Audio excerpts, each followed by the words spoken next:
Bei beiden Programmen geht es primär darum, im Ausland Arbeitserfahrung zu sammeln. Der erste und wichtigste Unterschied ist aber sicher, dass das Praktikum unbezahlt ist, das gegen einen Studentenjob ein bisschen Sackgeld einbringt. Wer sich für einen Job entscheidet, wird nach dem Sprachkurs am Morgen einem Teilzeitjob am Nachmittag, Abend oder Wochenende nachgehen.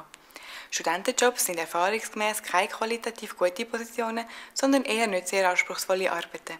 Wer sich hingegen für ein Praktikum entscheidet, dem helfen unsere Partnerschulen, eine Position in einem Unternehmen zu finden, wo die Interessen, Fähigkeiten und eventuell auch die Studienrichtung des Studenten angepasst sind. Es ist so gut wie unmöglich, so eine Position auf eigene Faust als Studentenjob zu finden und ebenfalls ist zu bedenken, dass es nicht jedem Student jeder Nationalität in allen Ländern erlaubt ist, Geld zu verdienen. Dafür ist das Praktikum ein Teil des Sprachkurs und kann somit von Studenten verschiedenster Nationalität absolviert werden.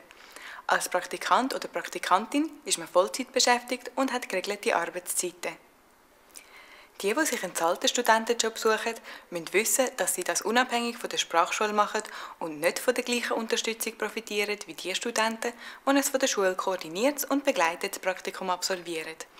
Alle Studenten, die nach einem mehrwöchigen Sprachkurs noch ein von der Schule organisiertes Praktikum machen, können selbstverständlich in den von der Schule organisierten Unterkünften bleiben.